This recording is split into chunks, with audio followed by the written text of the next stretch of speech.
minutes, but nobody knows this. So the oral tradition is 7 minutes, and the actual tradition is really 10 minutes, right? Because every class starts 10 minutes after the announced time. Really? But, yes. Oh, that's the same as Michigan then. Michigan. Yeah, so if it says 9 o'clock, it means that the class, from the faculty point of view, it technically should be 9:05. In reality, they expect 9:07, but the kids come at 9:10. Maybe, if they come. What? Anytime. So before we get started, I just want to take a minute to thank Anne Marie for everything that she has done to make this whole thing work. There's refreshments out there, yesterday, today. We will be serving you lunch, by the way. We're figuring rather than just send you off to go to the square to find lunch, we would provide you with lunch. But if you would prefer to go eat in the square, we will find ways to have the food not go to waste. So you have your options here. But I just want to thank Anne Marie for everything she did to make this work. And I don't know, turn over to Billy, turn over to James. We're starting with the presentation. So how do you want to do this? So Matt would give the presentation, and because he's sort of at the front line of the actual program. So this is basically our rundown here of our Creative Arts Initiative at HHSS. So what we did was we started with a kind of historical context here.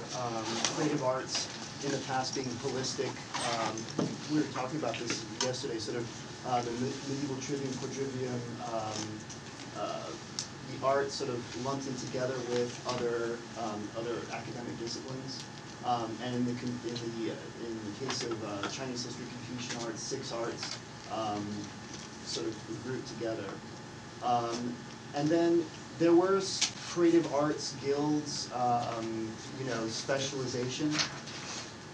What we notice then is that specialization then evolves in the education of the arts. L'École des Beaux-Arts, Conservatoire National de Musique, and modern universities which did not develop specialized arts education until the late 19th century, but created sort of separate. She wants to take the Okay. Sort of separate, basically made the arts separate from the regular curriculum. And we find the same issue happening in contemporary China as well. But we notice that in Chinese visual art, painting, it's flourished in the 20th century. Chinese music reaching a similar scale of global achievement in the late 20th century under such composers as Bright Cheng, who we're going to speak about in a second. I'm just sort of flipping through here. I think the main point is that, so under this program that Billy is trying to, is creating, we're trying to sort of rethink how to teach humanities, so that in the creative humanities, we don't really see the need to have it taught by critics. We think it's actually, why doesn't poetry be taught by Beidao or other poets that we may invite? Why don't we have music, instead of being taught by musicologists, taught by composers? And why don't we generally, if it's living visual art, have it taught by Shuging rather than by a historian of art? And so the idea is, in terms of teaching, because you need to teach the criticality if you're teaching professionals. But if you're teaching engineers and scientists who are sort of doing this kind of inspirational, broadening the horizon kind of class, maybe being taught by actually a creator rather than being taught by a critic, actually maybe something the students will respond to more. And because if you think of, say, math, we're very careful for math that, you're taught by a mathematician generally. You're not taught by a critic. And you may occasionally tolerate that a social scientist has to teach Math 1, but probably most of the scientists and mathematicians are very happy. So that's the idea. I think the main thing is that. So the LEAD program started in 2010 is centered around the intimacy of creativity, a composers and performers workshop.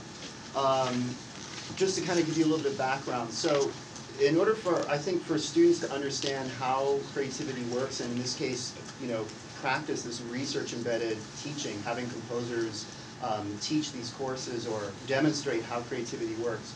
The plan is, through IC, the Intimacy of Creativity, is to bridge the gap between composers and performers. And what we mean by that is that traditionally in classical music, a performer and a composer would be the same person. So if we think of all the great names of classical music, Beethoven, Bach, Mozart, they were equally as well known as performers as they were composers. But during the 20th century, there's been a rift. There's actually kind of a value that the composer had no connection to the performer. That the sense that they wanted to compose music that was sort of beyond what the performer could imagine. That's a value. But we're finding now that composers are trying to reconnect to performers and at the same time reconnect with audiences as well. And so there has to be some kind of space or dialogue that has to take place to kind of get everybody sort of reoriented again. The performer knowing how the composer works and the composer knowing how the performer works. And so that's the aim of the project. As we mentioned, we launched the first season in 2011. It's a 2-week partnership devoted to promoting this intimate dialogue. What we do is we bring composers and performers together, world-renowned and also emerging composers. So this season we'll have Edgar Meyer, very well-known. I'll just sort of pass these. Well, all the same. Pass that Yeah. Edgar Meyer, very well-known double bassist and composer himself. Cho Lin, violinist. Joined by Bright Chang, who is the founder and artistic director of IC, the Intimacy of Creativity. And then what we do is we hold a call for scores for young emerging composers. We had 144 composers submit from around the world. Young composers who submit their works, who will not only be coming to present their works, but in some cases also perform them as well. So we've got lots of different levels working on the project. We have sort of world-renowned performers, composers, as well as emerging composers, performers interacting with each other. Over the course of each week of our workshop, these composers and performers get together and discuss what changes could be made to the compositions from the perspective of either side. And at the end of the week, the composers revise their compositions, and then we present the revised versions in concerts, both on campus at UST and downtown at the Hong Kong City Hall Theater. So we've been really lucky to have coverage in both local media in Hong Kong as well as international press, Financial Times, Wall Street Journal. This is our poster here that we're passing around for our upcoming season coming up shortly. So how do our students figure into all of this? All of our students taking music courses come to observe and in some cases participate in the events. So we have these open discussions. The entire workshop process is completely open to the public. Our students are asked to attend sessions where they can follow the course, the changes and revisions to the piece over the course of each week, and then are asked to write a paper basically applying the course materials they've learned in their courses, but also showing and demonstrating how the piece has changed from the first time they heard it to the concert. So the idea is they're really understanding this from a firsthand experience. And I think at the same time we're also changing or rethinking the way composers and performers work. One is this, the students getting kind of a creative producer perspective of art, which I think is, I think the more hands-on we can make it, the more stimulating it is for our students. That's what I've noticed as a professor as well. I try to also integrate some sort of hands-on element into even large lecture courses. We also offer smaller courses for students where they can learn to compose a composition, perform it in public. And what they're also experiencing is this collaborative model of the production of art, which I think is, again, by repairing the rift between the composer and the performer, they're learning about this new collaborative model for the 21st century. And then we hope they'll apply it to their other fields of study as well. And here's our, kind of a rough guide here of our enrollment. This has become pretty, you can see that each semester we're getting more and more students. This summer we're starting So Bright arrived in 2010, was the first time he came. And then we only had one person teaching, and it was a vocalist. And Matt, you arrived in fall 2010. Fall 2010. And while we've increased the faculty a little bit, it's not actually that much, but since these are by semester and we're running a summer, we're anticipating around 2,000 enrollments out of a total student body of 8,000. And so in terms of, sort of an increasing relevance of humanities to non-humanities majors, I think this shows how students actually, where they can both, it's not just sort of music appreciation, but you actually, and what's really interesting is, I mean, even in a conservatory, to have 1/5 of the students taking theory and composition is actually almost unprecedented. And yet this is students voluntarily opting, because they've heard this dialogue between performers and composers at the world level, and they want to understand, and they want to contribute naively. But we have a couple of hundred, we have like 500 kids every year taking music theory and composition, and we have concerts at the end of each class, which are usually go through two, and usually you do a draft rehearsal and then the actual, and which the kids take quite seriously. Sort of their friends come and play backup and all kinds of stuff, and so you can really see how on our small campus this has actually really changed and electrified the student body in terms of finding humanities being really sort of more relevant. And also I think so much of performance and appreciation is self-confidence, and so this kind of active learning in terms of the self-confidence it takes to take something from GarageBand and just, instead of playing it for your friends, do it really seriously, and then have a world-class composer who has Dallas Symphony sort of premieres and stuff, have them listen and judge that stuff. I think that's something which our hope is will really sort of carry on for kids as engineers and as scientists as they do their work in their own fields. And also because our observation is that we're not clear they're going to read any text beyond manuals, but we know they'll always have those buds in their ears. And even if it's passive, like in a machine or in a mall or a shopping center, if they can analyze what the man is trying to do with the sound, in terms of monkey with sort of I guess our own sort of sound sense, and so that they can actually think, they can listen actively instead of read actively. We think that's actually a major thing which they may continue to do, because they'll always have music, pretty much probably on a daily basis.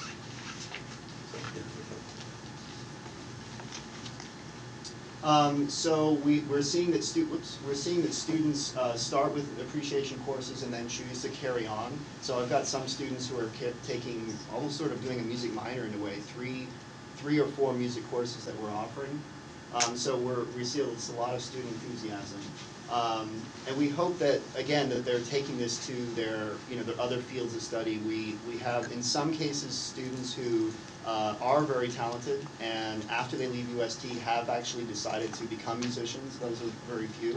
In general, what we're looking for is really just to kind of spark this sense of creativity in our students, and then which they hopefully will carry to whatever field that they are,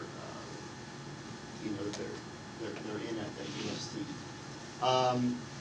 I should also say too that what's great about this project in general is that because it's performing arts, it's a public, it's a public forum.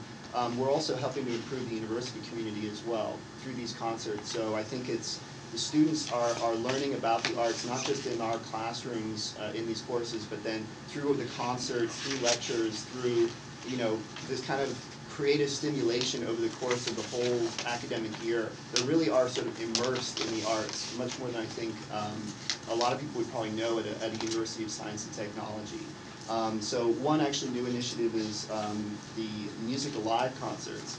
So what we're doing is building arts as part of the brand of the university by expanding IC over a course of several concerts over the course of the whole academic year. So it gives us a great opportunity to prepare students through these other concerts, each of them usually featuring a contemporary work, to kind of learn more about composition, about performers and composers' dialogue, and about the actual IC project itself. So it's a really kind of an immersion that they go through over the course of the whole year, outside of the classroom as well.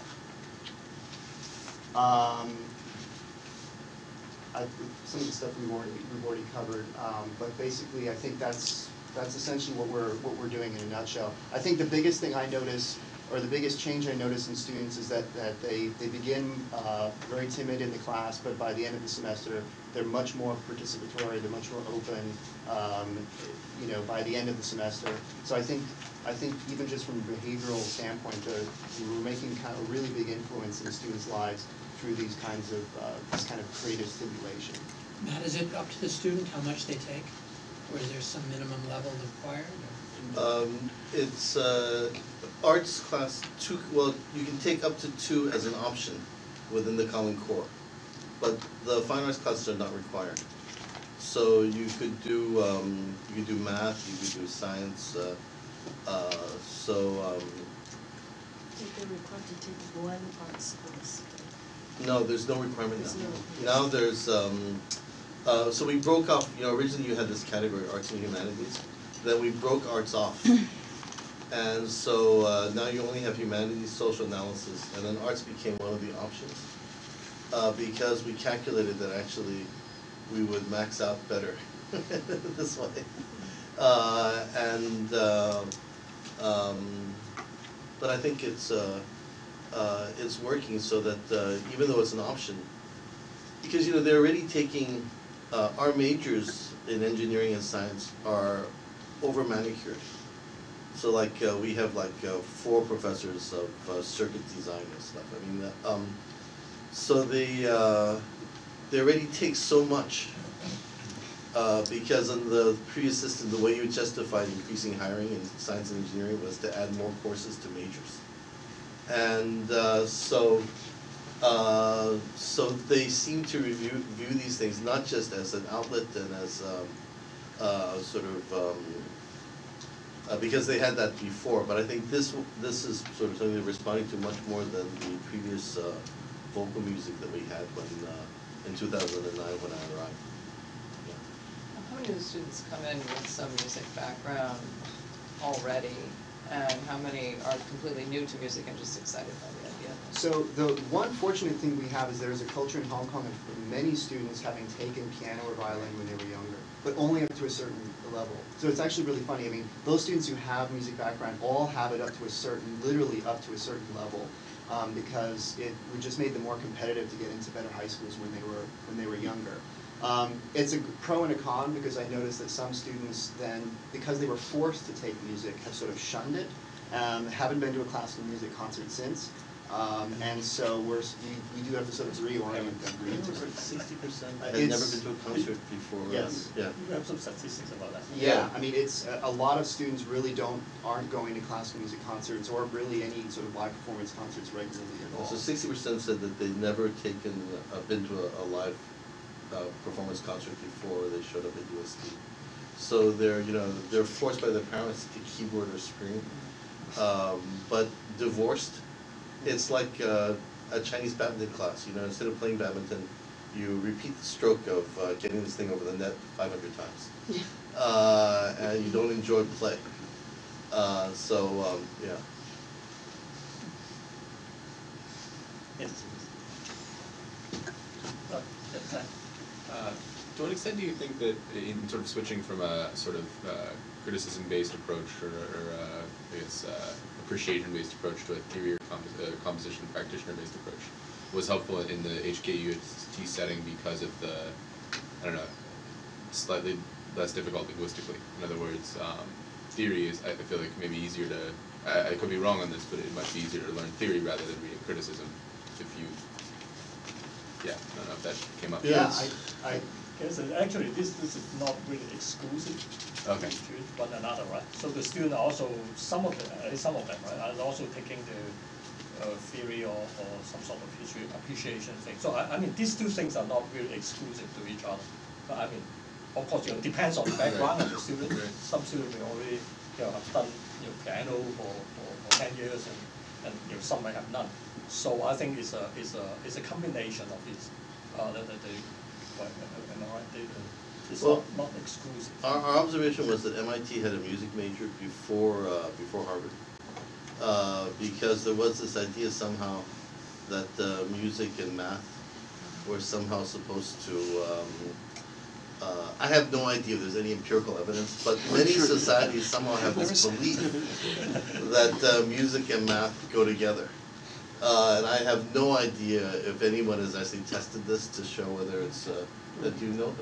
It's been looked at. I don't know if the conclusions are definitive, Peter. I don't- Well, I But it's thought, only been looked at, and there's a whole range of music that where you could just use mathematical notation and stuff Yeah. like this, and harmonics to talk about it. So. I think also too though, our students really are they become in tune to their emotional response to music, and I think it goes beyond language and being able, reading. And I mean, I think there's something just sort of intuitive about music that connects to you. I mean, when you play, Dido's Lament, I mean, every time I play that piece in my classes, I mean, people understand what that woman is singing about, in that aria. They may not get when it comes from, but they're really responding to it at an intuitive, emotional level. And I think there's a directness to that we kind of can jump over that hurdle.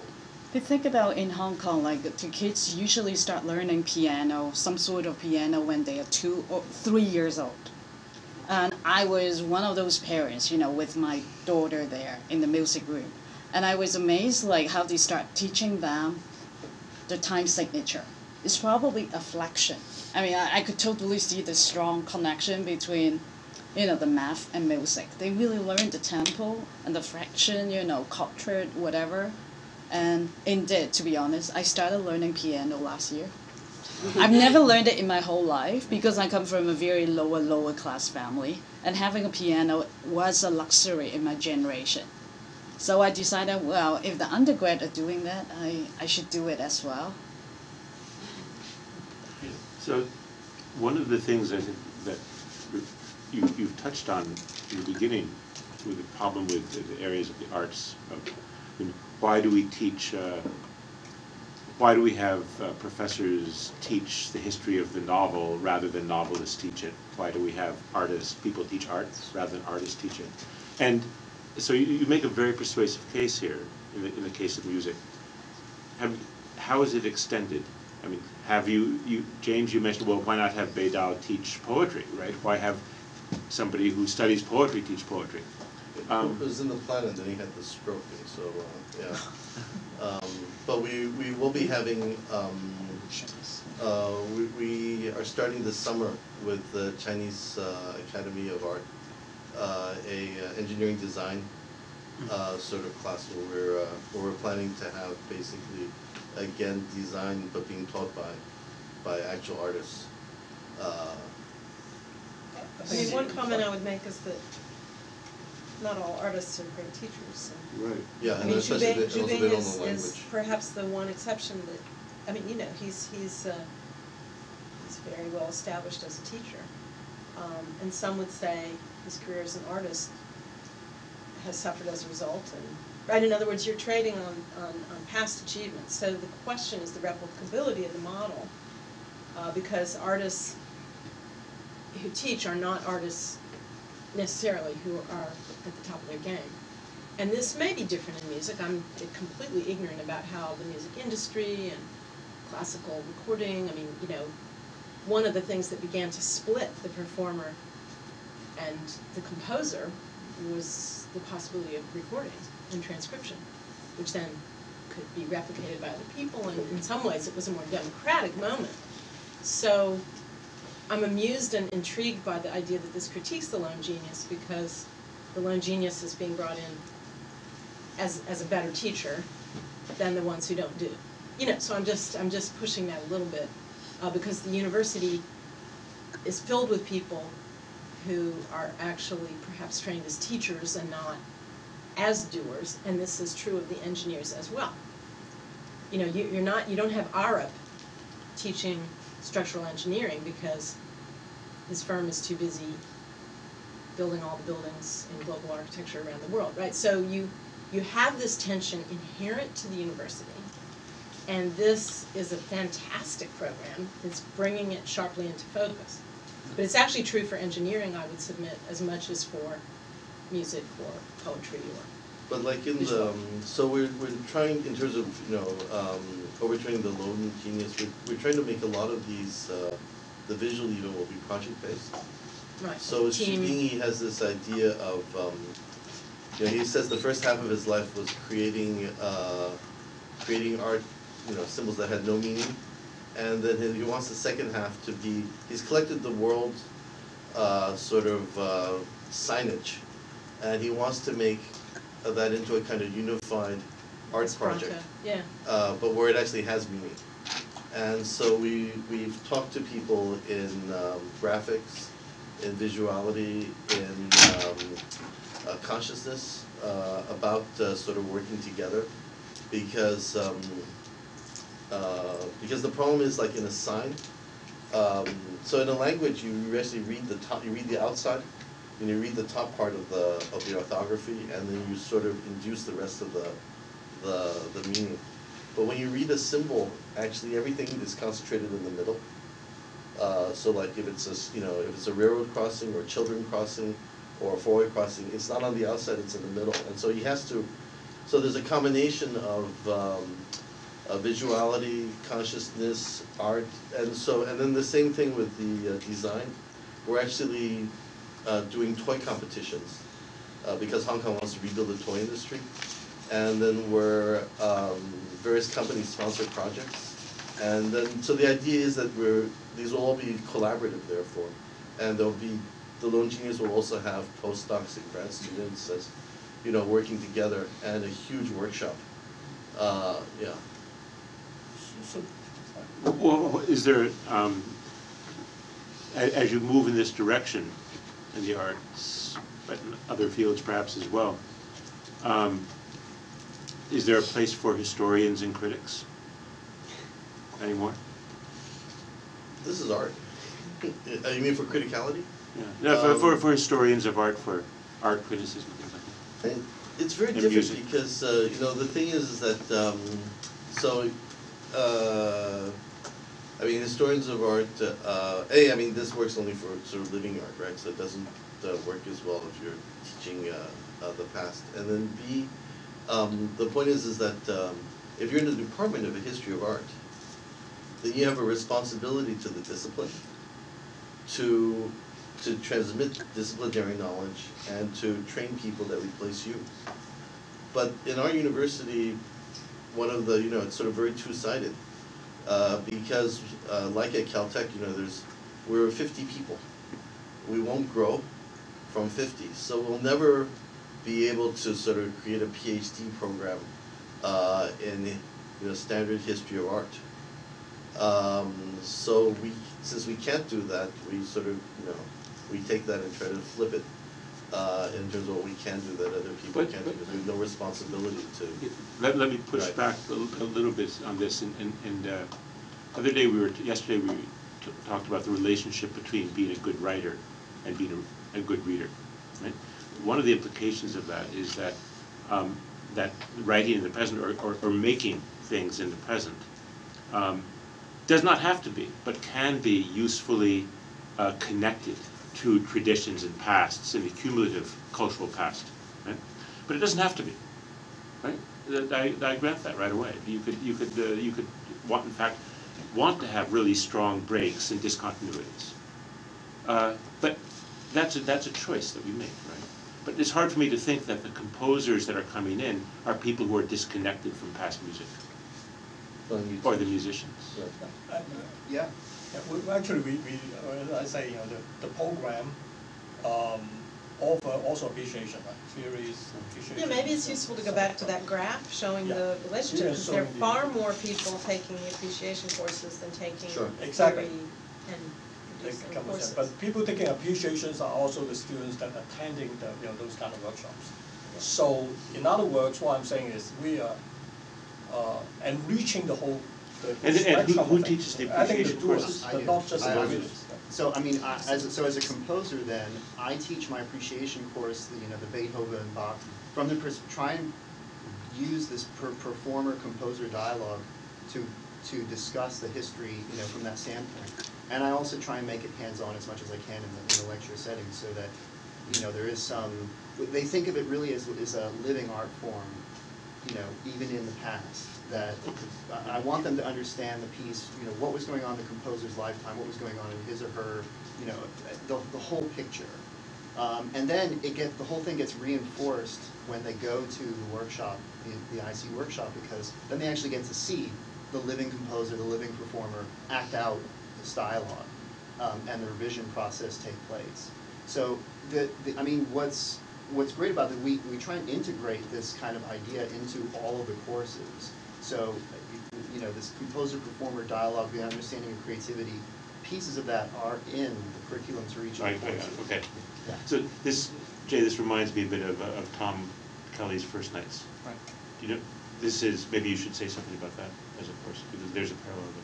Well, so this is a course, Tom Kelly, a musicologist, but also, I don't know if he's a world-class performer, but he does perform. An accomplished. Accomplished performer. Who actually takes students back to the premiere performance of 5 great works. We're going to have Beethoven's Ninth is one, Rites of Spring is another. I don't remember the other 3, but he has a book. I mean, he's written out, and and it really is designed to, on the one hand, take you back to the historical moment as best he can. With the Rite of Spring, it's great because he has Stravinsky, interviews and discussions, and he can show us where Stravinsky's lying and where he's. I mean, it's obviously with some of the others, it's a bit more contrived, but he really does take you back to those different historical moments and takes you through the premiere performance and they design a new piece, right? And then at the end, at the end of the course, they do actually they commission a piece, and it is performed by students in the class, and it's a very it's really a culminating moment in a way that works very well. And who composes the piece? I'm sorry? Who composes the piece that? It differs every year. It differs. Oh, okay. Yeah. In the case of our first season, we actually had one of the pieces, so in addition to contemporary music, we also will discuss standard repertoire as well. So we had Mozart Clarinet Quintet, which I discussed in my class, and then in the first season of IC, the students could then go and watch Richard Stoltzman and the Davis Quartet rehearse and discuss the piece live in person. So we're always trying to. I thought you also rewrote. In my case, and then myself as a composer, I participate. I rewrote the whole ending of a work of mine over the course of a workshop. So I mean, students get to really see everything's changed a lot. I think it's a very powerful model. As a former Harvard undergraduate, I can just attest that the creative arts are an anxious project at Harvard. At MIT, there's a lot less anxiety about it, partly because there isn't as much investment in the interpretive apparatus. I mean, it's for what it's worth, the MIT model is a little closer to this in that the visiting artist program is extremely well established. There's one particularly, nice pot of money that brought in Dudamel, who led all of the students in a very active discussion about music pedagogy and how it has transformed at a much younger level, cultural transformation through music. I mean, the whole Venezuelan model. Robert Lepage came in, who's a theatrical designer who had done the whole Ring cycle at the Met, so it was kind of a perfect time to talk about drama, and it's so these are the models, and it's interesting because it does track with that rather traditional view of the humanities that I mentioned in the anecdote the very first day.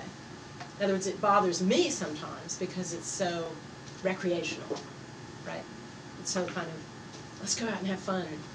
We're so stressed, let's go make some music. I mean, and I'm like, music is serious, right? So I'd be interested in especially you, Matt, as someone who, this is your life, this is your world. Does that seem okay to you?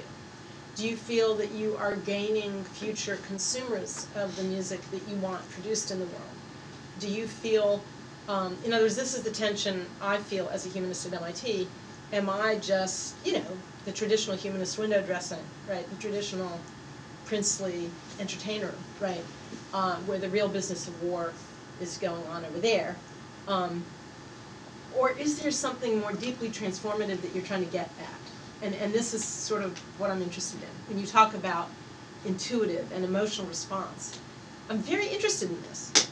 Because partly at MIT we have things like charm school and, how to interact, how to make your elevator pitch, public speaking. I mean, communication. We've added things to the program in recognition of the fact that a lot of people who are extremely good at technical things are extremely poor at their social intelligence and their emotional intelligence. So, I mean, I'm not missing words here. I'm not missing words here. This is something that we recognize. Our student body, has found access to knowledge through one portal, largely. Okay, they might have played Suzuki, but basically they have access to the university through one portal. So, part of what we do is look at, are we kind of window dressing, or are we providing, a much more powerful part of their whole human education here? I think the intuitive reaction is just the starting point. I mean, and so this is what I stress over the course of the semester. I want them to have that intuitive connection. Obviously, I want them to be interested in the course material. But by the end of the semester, they have to demonstrate that they can justify or rationalize why is it that they have this intuitive reaction based on the content that we've discussed in the course. So by the end of the course, I do want them to have a deep understanding of why is it that this music is reacting, is working on them in that certain way. Yeah. And that's the goal. That's the goal of the course. So it is definitely, they're not going to become the next music majors. So they are, in a sense, going to be consumers. But I think consumers with with a deeper understanding of what it is, what it is that's out there. And then again, also, I'm hoping that they'll take that same skill to their other fields of study. I think that's kind of like the next level. Right, that's kind of what I was after. These if you can students see how it changes the whole human being, Yeah. if you can see what it. That's something we have to sort of find a way to track over Right. the course of their at least their university life. The science and technology courses they're coming from, it's all rote, it's all very clear-cut answers, and we're giving them they're in this kind of gray area, but one where they really do have to justify why is it that you feel this way. Sorry. This conversation really reminds me what we have gone through in statistics, because in old days, and it's getting better, but anytime I tell someone I'm a statistician, everybody would say, well, that was the worst course I had ever taken, right? Everybody puts away. Why? Because statistics was taught by majority faculty who never analyzed any data themselves. Yes. Right? They were trained as mathematicians. And so they start with the theory, say, here's the statistical test, then they give you some toy examples, buy some shoes or something which students had no interest, right? And that's always the way taught for a long time, right? And the way we taught was that because we believe if you want to train a statistician, you have to start with these deep theories. But as we said yesterday, what we completely forgot is we turn off most of the people, because you have not sure why this thing is useful. Right? And my colleagues, I'm not necessarily my colleagues here, although a few of them are like that. Everywhere else is, we think of teaching other field as a service, right? And they usually say, well, we hire some senior lecturer, some going to teach it. But that's not what we do. But until recently, and now we realized, right, that the whole field realized it's a much better approach to gain appreciation of the students first. You get a much larger denominator, as I said yesterday, right? And now you're probably not going to turn everyone, and we don't want to turn everyone into statisticians.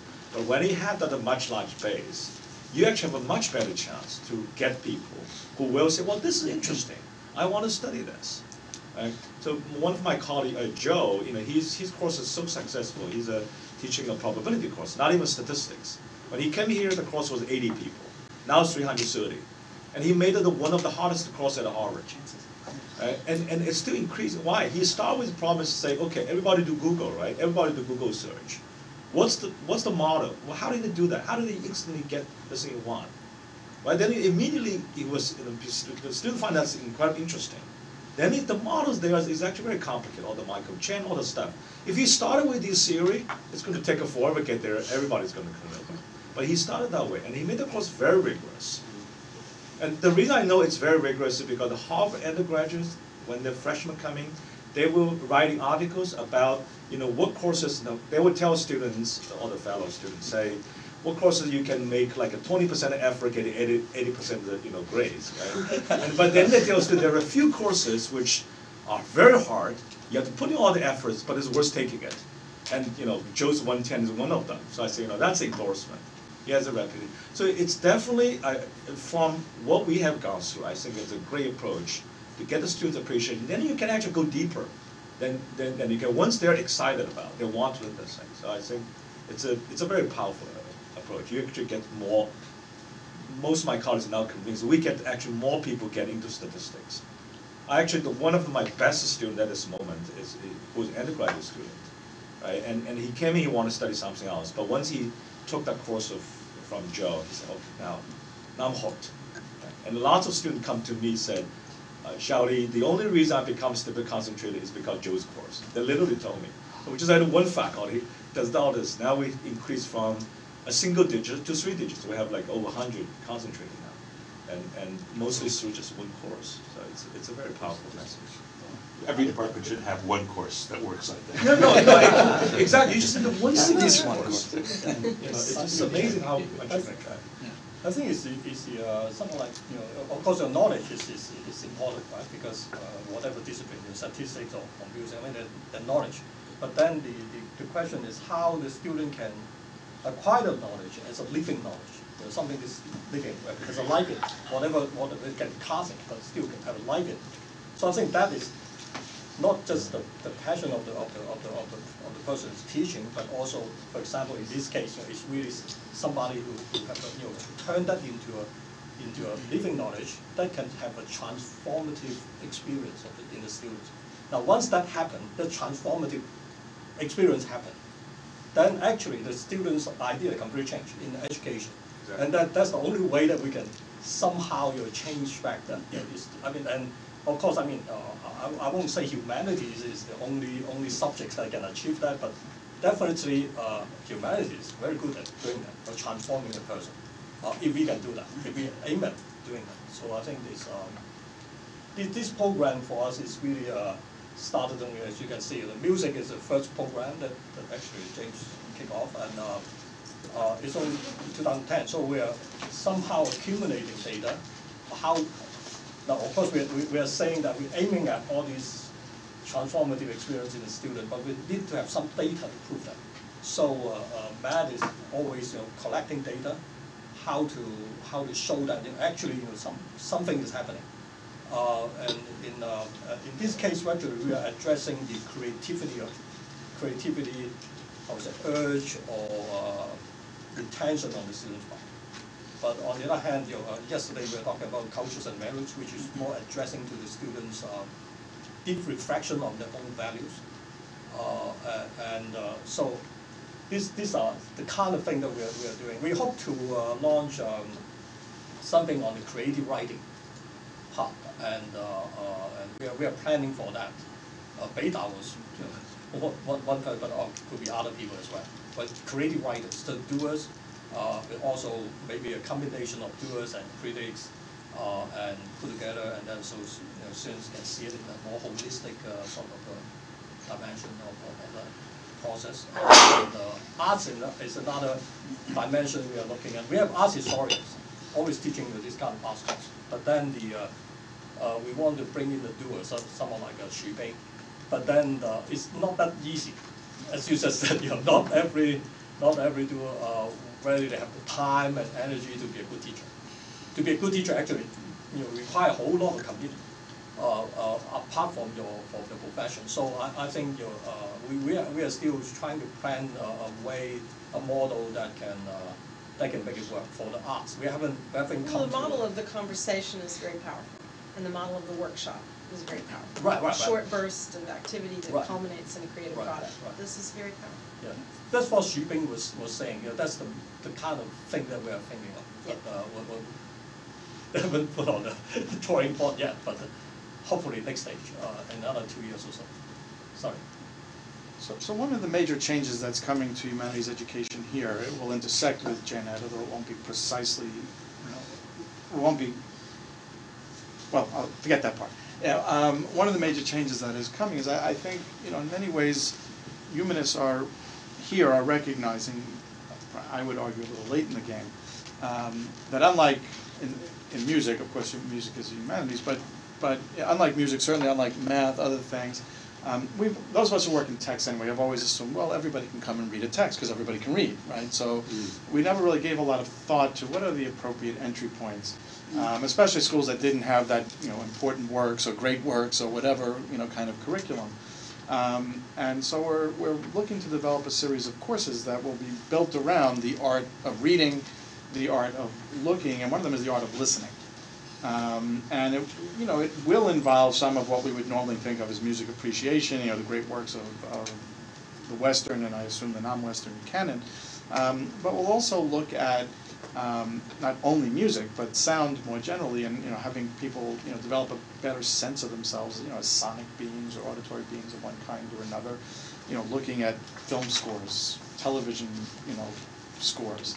Other kinds of sounds that are not musical as we would normally use the term at all, to try to help students really have that sort of that breakthrough moment, if you will, or almost upset the paradigm, the sort of laziness that comes with, all right, well, obviously we all hear sounds all the time, but we don't think about it. And it remains to be seen what the course is in formation as we speak. There'll be a launch as a graduate seminar, work with graduate students to try to put it together. And as I say, a lot remains to be seen as to how these courses come together and certainly whether they succeed. But it's, I think, in some ways draws on models that intersect, but are obviously quite different, right? We're not bringing in practitioners very much, but we'll be trying to have students understand themselves as being almost practitioners in a certain way, become practitioners not of keyboard or strings, but of just an awareness of themselves as people who are living with sound every minute of their lives. And it'll be interesting to see how it all plays out. But sorry, I need to leave, so I just want to say one point. Yeah. Just follow up your point about there are not enough people who are good performers and also good teachers. I mean, we have to face the same issue. We have great statisticians apply the theoretical, and they're not necessarily as good teachers. So one emphasis in the field these days is really trying to train people who can do everything. So I think that should be a part of it, because if you want this effort to be sustainable, what's important is having those people who they first get inspired by, say, this is a great way of learning, and then you inspire them, turn them into self, say, well, you can be the type of teacher. So we actually, the American Statistics Association has started a PhD program in statistical education modeled after mathematical education. We've been doing lots of sort of pedagogical training. We inspire even from undergraduate students, say, well, that is another field. You can just be someone, do everything, but not necessarily focus on just research applied, but you actually become really educator in statistics, and there's lots of demand for that. I think this should be part of the discussion. This will make it sustainable. Otherwise, we're not trained that way. A few of us can do it, but we need a lot more people to do that. So, sorry, I have to leave before. Thanks, everyone. thank you. Thank you. Yes, please. One thing that strikes me in the conversation is that there's both an element that's from the framing institutionally of the importance of the humanities and of the kind of work that's being done, especially in the context of a technical university. And the other is having somebody who's obviously getting these kind of numbers from the students, and Matt, is obviously a charismatic and effective teacher as well as a composer. But I think that the way that the institution frames the question of the humanities or the making arts, if you call composing part of the making arts, then seems they need to work together. That is to say, I don't think even as skilled and well-willed as Matt and his other making colleagues are, they can succeed without a framing by the institution. On the other hand, the institution can advertise what they want from above. If it's not supported by the engaged teaching, then it's just talk. So, but I think that that's something that is a theme that we could pursue elsewhere. What role does the administration and, in your case, the scientists and technologists and play? And for us at Harvard, as Carolyn Jones mentioned, is our problem has been getting making into a position of prominence, because so much in the establishment of high culture in the elite universities in the United States has actually involved a separation from making. I mean, I think it goes back to long-standing 19th century attitudes towards head and hand work, and the university was exactly the place that was going to put a wall between them and the handwork, and part of their definition was organized that way. Not to the exclusion of, and I think Caroline was alluding to this, not to the exclusion of amateur or entertainment arts. That was always encouraged at the elite universities. Students would have put on plays or play music, but it was enculturation, and it was seen as a secondary, cruel, decorative, or a class accoutrement rather than anything else. And so I think that moving it into the more central part of the university is happening now. One of the things that I think has made that possible is the way that engineering and science have actually begun to work together more closely. So that, I mean, in very recent living memory, scientists would have often, at many elite universities, had a rather dismissive attitude towards the engineers, even if the engineers were enormously successful in the world. That didn't change their view that what they did was separate. And I think that boundary between application and pure, what the Germans, reine und angewandte mathematics, physics, chemistry, and so on, that was hard won. The Germans fought for that in the mid-19th century to establish a domain free from the importuning industry. They wanted to have room to do number theory and not have to answer to that.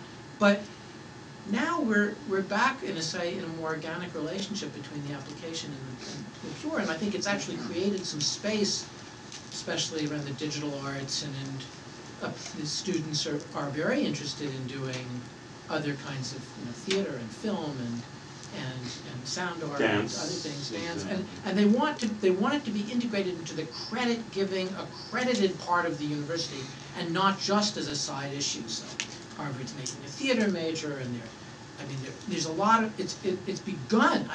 It's not a victory that's secure, but it's changed. I think well, let me put it this way: it's changing. It's changing.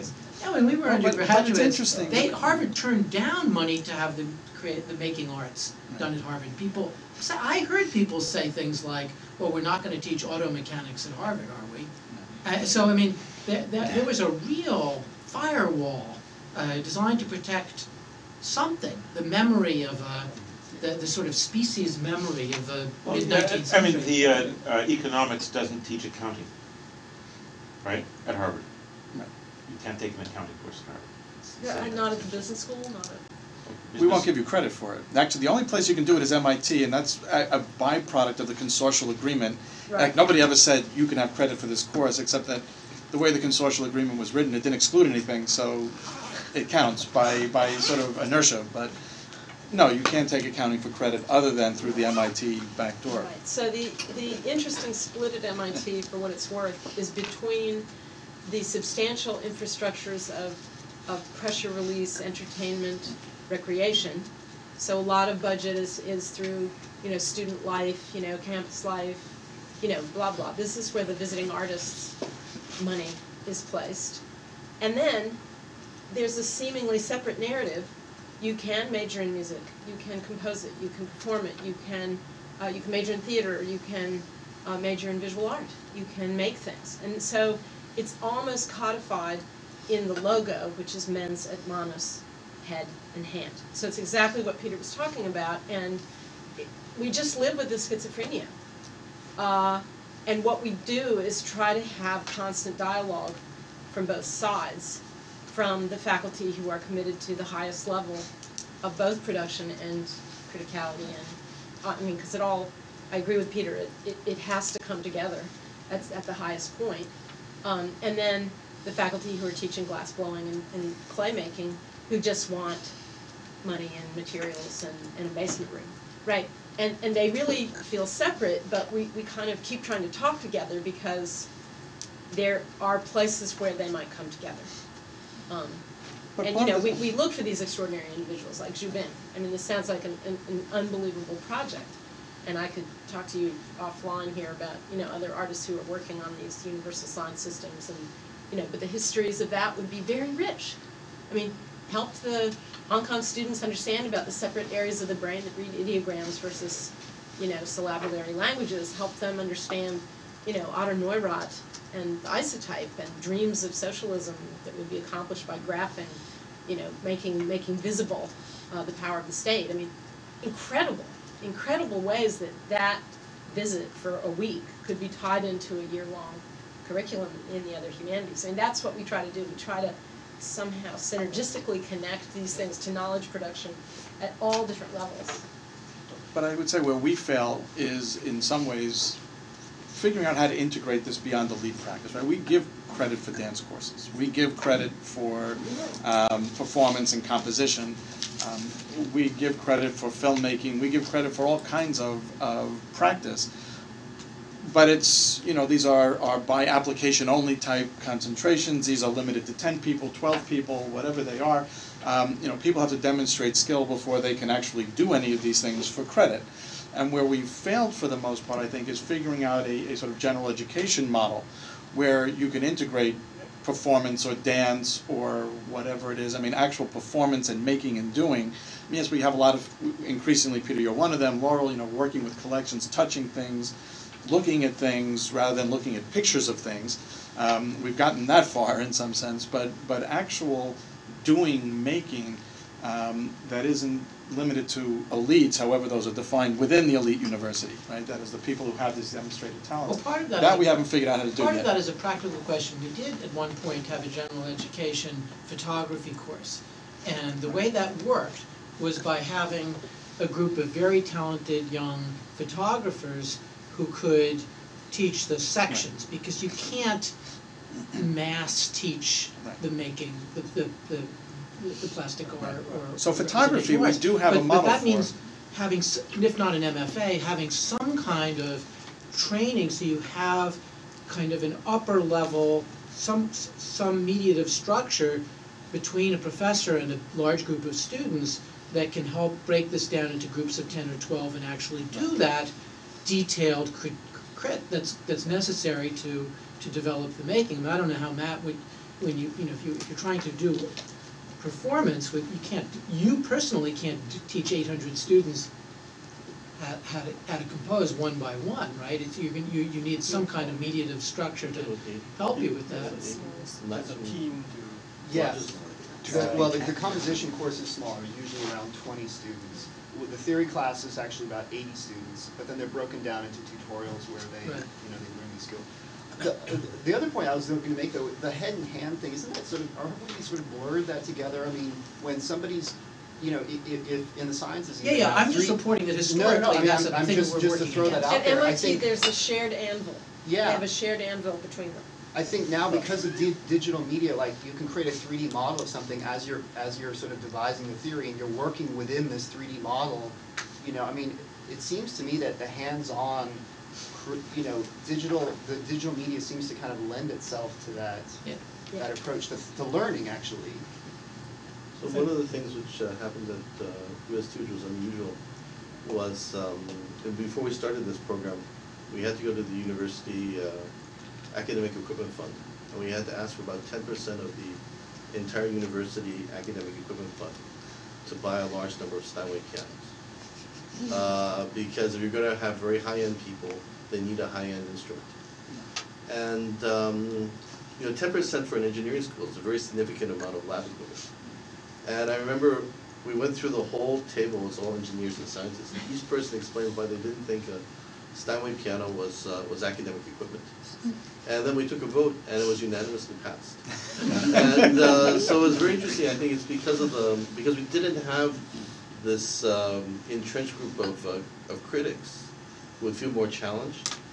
I think at some level there was a greater sense of trust from the engineers and to try to do something, which actually I was, the whole program could have been stopped dead, because if we didn't have the Steinways, I don't know that Bright would have showed up.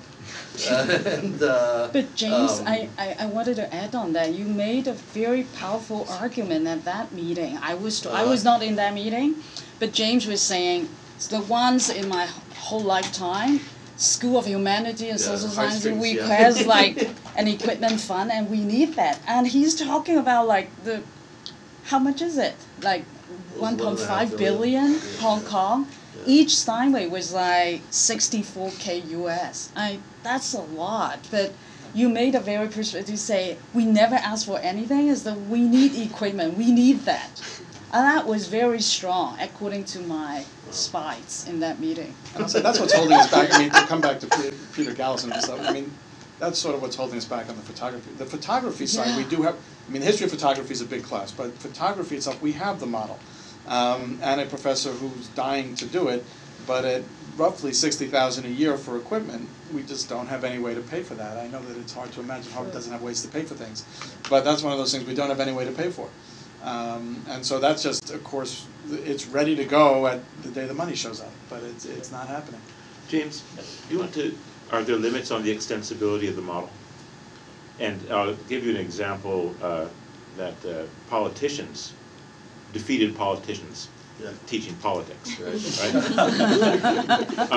Who are not only might be teaching the methods and means of politics, but also their particular ideological bias and stuff. Because in fact, what we do is we put them in the Kennedy School where they could do that sort of thing. But it is not only there are other places where in fact they're brought into the regular curriculum and become and teach courses and stuff like this. But there's a reason why we have people who aren't politicians teaching politics, right? So what are your reflections on the limits or the non-limits of the model? I haven't really thought about this beyond obviously, because the nature of being a politician and the nature of politics are two really separate things, right? Because politicians are just about how to get elected. And then politics is much more about They are supposed to do something after they get elected, aren't they? Supposedly, but I think mainly it's working about the next election as far as I know. And so I think we're dealing here more with subjects which we think are deeply academic, that somehow got separated from the academy. The other one we're working on actually right now is the teaching of language, because language should be one of the basic things that everybody learns, but language itself got sidetracked into this kind of lecture faculty, which is sort of like, or applied linguistics. So it got separated from the academy. So if you read like if I look at a Chinese language textbook now, it hasn't changed that much from when I learned Chinese in 1970.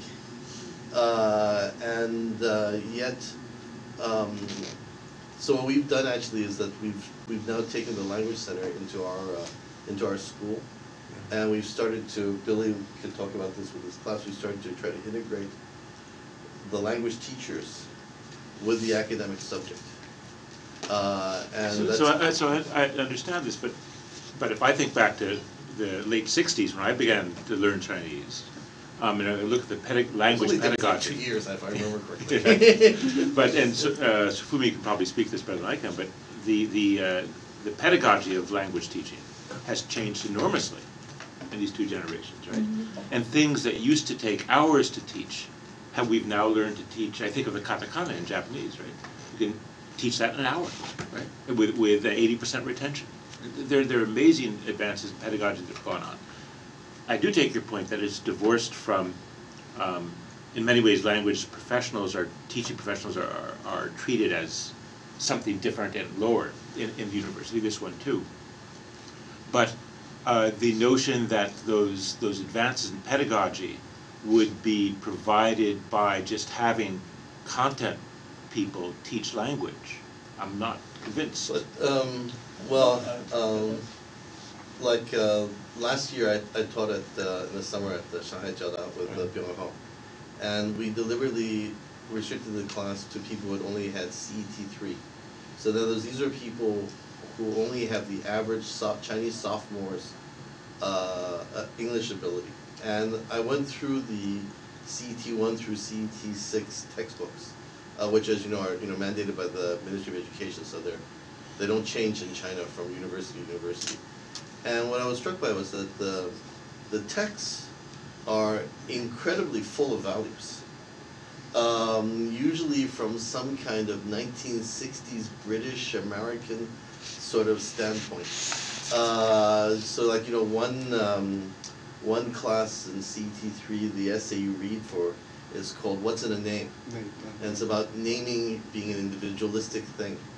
There was another one about dating and marriage, which was, again, full of values. And what I was struck by was that all these things are just asserted and assumed without any kind of attempt to integrate with the academy. And yet here you have, kids, basically, because it's China, so people memorize these texts. Yeah. And so since they're memorizing it, probably a lot of the message must stick. And yet there's no attempt to, so I mean, maybe it's fortunate. So there's no text about, harmonious society. There's more text about a kind of 1960s liberalism.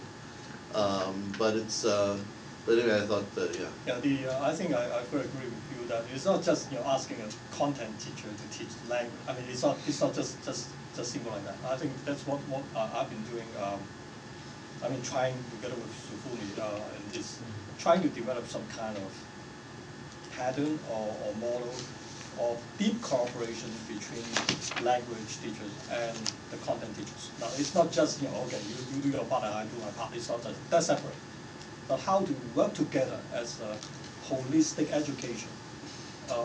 So sort of fusing the content and the language component as a process of teaching and learning. So I think that's the thing that we've been trying to do that since I was in the history department in China University 10 years ago. But then now we're also doing this actually in the experimenting in a sense in the cultures and value course. So so it's a very strong writing component that is a pervasive writing that students are learning how. And you could teach a culture and values course critiquing these textbooks. I mean, you can come into every one of those essays and parse the word choice and talk about, industrialism and what that meant in 1750 and what it means in, whatever. Yeah, definitely. So that's the content part. But then we require a student to, after that they need to convince other people what they're doing. Convince people, in particular, people holding different views, different values. Now that's the part that I think the best way is to train them through writing, because just spoken way is just too direct. I think writing they can rewrite. So we emphasize very much on the process of writing. It's not just a product, an essay, but it's the process. It's using what is formative. So somehow they're changing, they're revising, and then we also need to have the revision to be shown. Right, I mean, this is something I noted in Matt's presentation that I thought was quite interesting, that you're asking them to write in the end. Yeah, it is the writing. To write an analysis. Exactly. Which is a very university kind of thing to do. Right. So I think, one of the things that I remember we started out with yesterday is the notion of humanities as providing a space for training critical thinking and asking the right questions. Right. Particularly in a technical university where so much is, this is the answer, memorize it, Right. So I think this integration is crucial. I think anything, the students are actually the most integrated in our cultures. They're the ones that are taking courses all over the place. So the extent to which we can involve them in a critical reflection on what they're learning in other spaces is to me very powerful. So when I interact in the classroom, it's around these kinds of things. Here's what I'm talking about. Have you heard of this in any other classes? Can you analyze how that perspective relates to what this artist is doing with, whatever. So that this is where the administration can make a difference in providing opportunities for joint teaching, for, the integration of people at the doing level with the critical level, with the lecture level, getting these people to synergize what they're doing. Because you can't do everything. Nobody, not even the 300 lecturer grade I think teacher can do it. deep cooperation among Yeah. different parties is very important. How to foster that cooperation, I think that's important. And yes, Sir. Just my knee. Sorry, I had a knee replacement, so I don't have the flexion yet to get off the ground. yeah, engineer. Yeah, I was just gonna ask you, I know that this is a really ideal scenario, and you're trying to build a cultures and values course that is very ambitious in what you're trying to achieve. I just wonder how well actually the language instructors are doing in terms of actually integrating with the content of your course and helping the students achieve better writing skills. Because as you know, in the past, all they were asked to do was to teach the very basic introductory language courses, and then also teach students how to write CVs and application letters, and that was the extent of their function. So I think I just make it very simple, simple answer. We offer some language courses, which was taught by the language instructor, as what you just described. In my course, it's a different thing. As I say, it's not a language enhancement course. It's not for language proficiency. It's the integration of the writing, persuasive writing, delivering the product of the reflection, of the value reflection in this case. So it's a deep cooperation. So we have meeting almost every week in the first pilot.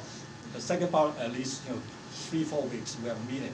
We have close meeting before the class, a lot of meetings during the class, and also after the class. We have very constant sort of cooperation between the content teachers and the languages. So we work as a team.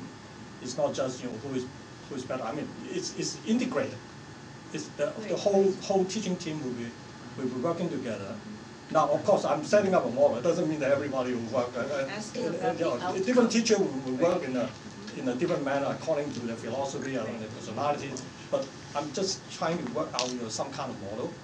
And of course, we set up certain things that other teachers eventually, or other teaching faculties and also language instructors will follow. Because the class is large, it's a mega class.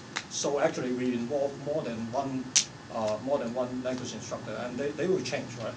And then our faculties will also be changing.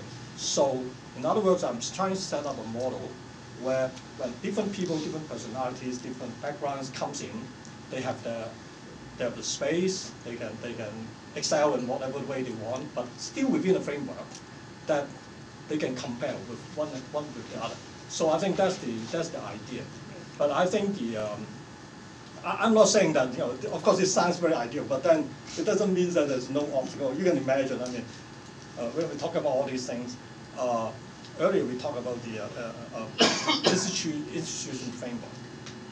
That framework actually, not only from the president to provost, right, to the deans, but also not only does this dean, but also other deans, whether other deans will support this. Luckily in science and technology, we have all these senior management basically support the idea. The president actually treated all these musicians, and he attend the concerts every year, and it's a great deal of support. And also from others, as James just said, right, to find equipment, piano. But we also need to have support of other humanities faculties, right? Because just imagine, if other humanities faculty don't buy in these ideas, that would be difficult. Now that would take a process. I won't say that, oh, now let's have a vote, and then everyone vote unanimously for this project, or everybody think exactly as the way we are thinking. I don't think so. It will take a long time for us to convince all these faculties that this is the way we should go, and this is positive, it's for education, it's not just for our survival, but it's for the students, not for the teachers. Not only for us, but actually basically for the teachers, for the good of the engineering students, the science students, the business students, not just for us. So I think that will take a process. I don't think it will happen in 1 month or even 1 year, but the most important thing is we are collecting information, we are collecting data of the effect. Now that go back to some of the issue we mentioned yesterday, right? The assessment, and also the so-called QA, right? Quality assurance. So that means the effectiveness of the course, how much the student experiencing in this process, we need to document it, right? If we don't say measurement, at least we need to document it fully and in a credible way. But how are you doing that? I mean, what are you measuring, and That's who's deciding? So maybe I'll intervene at this moment and say we have about an hour to go, and we have some, maybe a quick break. We decided to structure this as a, brainstorming, for want of a better term. Get all the large issues out on the table. Obviously, some of institutional concerns, assessment issues, sort of philosophical foundations, curricular innovation, and so on. The last part will be really planning in a much more practical way, for responding, Karen, to your question among other things, but to think through, when we reconvene in a year in Hong Kong, we will be much more structured and be asking for a more formal presentation surrounding this range of questions. So maybe we should break for 10 minutes and come back and really think through what are the next steps as we look to bring this project to its culmination in a year. Or well, actually, the next time we reconvene is not the last piece. That's the presentations, discussion, and then a volume that will come after that. So Thank you. Let's break for a few minutes. And representing you, what I take as implicit in your comment that this is not, this is not quantitative in the way in which you can say, in our calculus class, we know that we're succeeding because students can now move on and do all the other things that you need calculus for, right? That's something you can measure. Or you can measure whether they retain 6 months later or a year later or these other kinds of things. As we all understand, it's much more difficult to do in the world of comparative literature, or in the study of religion or history for that matter, and especially where, in some ways the outcome that you're looking for in the class is, in any event, to be critical thinking, reflective, or these other kinds of terms that we use and take very seriously, but it's not always entirely clear how we measure them and whether we, how we know whether we are succeeding. And so, as much as anything else, to think through, again, not today, what are the answers to these questions, but how, the topics and the issues that we might address, a year from now, where we'll have time to think and write and then discuss, revise, and finalize our presentations.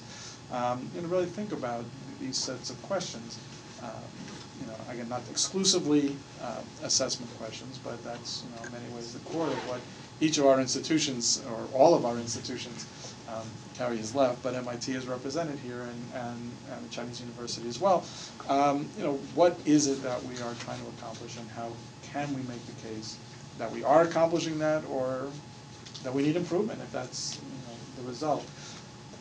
I will note, just as a point of information, that we are working very carefully with a group of the writing education program at MIT, which does tend to be a bit more quantitative, and they have worked out a very carefully calibrated scale of writing skills and so on to do a full assessment of our writing program, and that's underway. And every student at Harvard must take at least one semester writing course. Some who come in with writing deficiencies will take a 2-semester sequence. And we are looking really carefully at whether we are accomplishing with that class what it is that we'd like to be. Karen's chuckling, so I will note that one of the challenges that we have is simply explain to the faculty, the course is not designed to make everybody an excellent writer, although that would be a fabulous outcome. It is designed to improve people to a certain level, and then the rest of their curriculum is designed to take them the rest of the way, whether it's in general education or in their departments. And there are no illusions that our one writing course is turning students from high school writers into excellent college writers. It's not, it can't, and it's not designed to. But it is designed to bring students a very significant portion of the way, and we are looking carefully at that, and that would be an easy thing to report on a year from now when that study will be done, although that's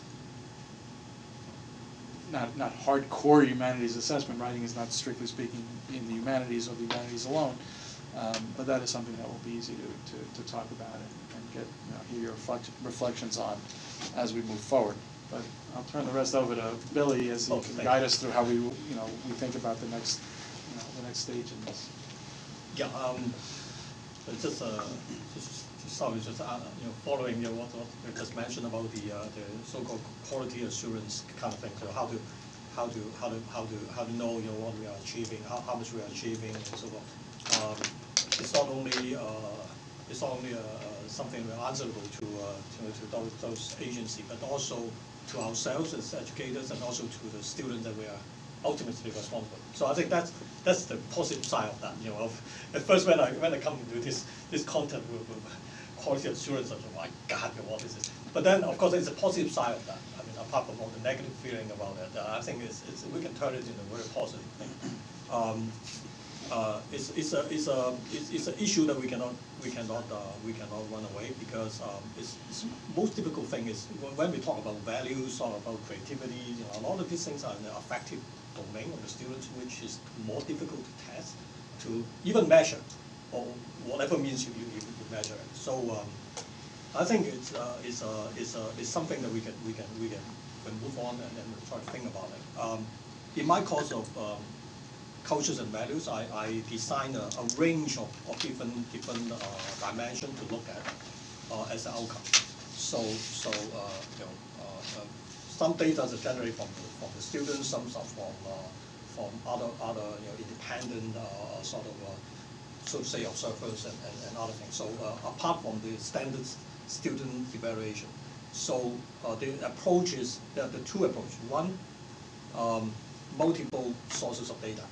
So it's not only rely on one set of data, but many different sets of data, different sources, so that you can put together a more holistic viewing of the outcome. That's one approach. The other approach is independent assessment of those data.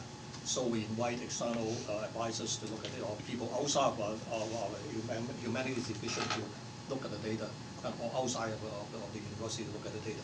So that's the approach that I'm using. And then we have designed some kind of mechanism for our course. Now that will be presented in my essay, co-authored with Sufumi. But then, of course, that issue will also go into an appendix of the sort of predicted outcome of this project. Is that hopefully we can produce a collected volume of essays contributed by all of us. But also an appendix, which is a manual. Now that's actually the China Fund, the Harvard China Fund selection committee suggested that we should produce some sort of model of a simple model of a manual, something like a teacher's manual. So Bingo and I are sort of working on that. Part of the manual is to address the QA issue, how to measure. Let's say if I'm a teacher and I'm now get a job, or could be a graduate student just get a job, and then I have a task to teach a course like this, and then the teacher manual will give some basic framework of what are the areas, what are the parameters, what are the considerations, at least we can think of.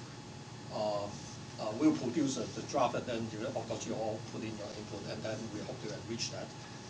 That will be a starting point for anyone. Of course, they have to contextualize in their own situation. Everyone will have different parameters eventually, but at least we can come up with some sort of pattern for them to start with. So that's the idea of this forum, the appendix one. The the volume itself, I think we talked about that before, and also it's actually is in the note to the participants that you collect this time.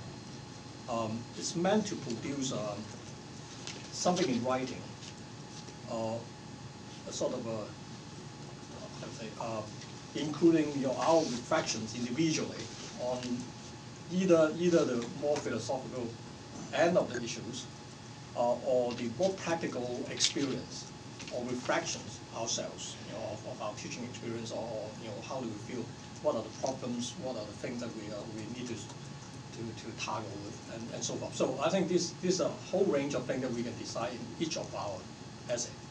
Can be more on the technical part, can be more on the sort of tactical issues, but can also be on the more philosophical dimension of that, and can be a combination of that. So I think it's very open. And then the length we set is somewhere like 5,000, but can be more flexible. Right? Can be very flexible. So it's not necessarily fixed at like 5,000. It's not like that. So so that's the idea. What we want to come out with this project next year. Of course, we have a workshop in Hong Kong where we can have some more structured presentation of each of our output, and then maybe together we can set up another. We will go to Shanghai Harbour Center to give a forum, which will be open to some sort of practitioners in the region, in Asia, in Taiwan, Hong Kong, or in the region, Singapore or Japan. And particularly in China, actually, a lot of people are interested in the humanities as a general education, what to do. So I think in Taiwan, they practice a lot more, but in China, they're catching up. In Hong Kong, every university is doing that now. So I think there will be some interest from other institutions to take part in that Shanghai forum. Now, of course, the format of these two coming events. One is the workshop in Hong Kong at the Hong Kong University of Science and Technology. Is one thing, which is more closed door. The other one is more open to people who are interested, maybe practitioners in the region. So the idea, the original idea is that we will do some presentation, each of us will do some presentation in some form, and then invite input critics, from other participants, so that we can sharpen our final product in Hong Kong. And then in the Shanghai forum, we will probably structure it. Not everyone will give a presentation. I think that's too time consuming. Maybe we can organize a few forums we just split up the team, and then maybe under certain themes, and then we'll talk about that as the speakers, and then invite a open discussion. I don't know, that's a very quick and basic idea to start with, and definitely, whatever ideas you can bring in will be helpful.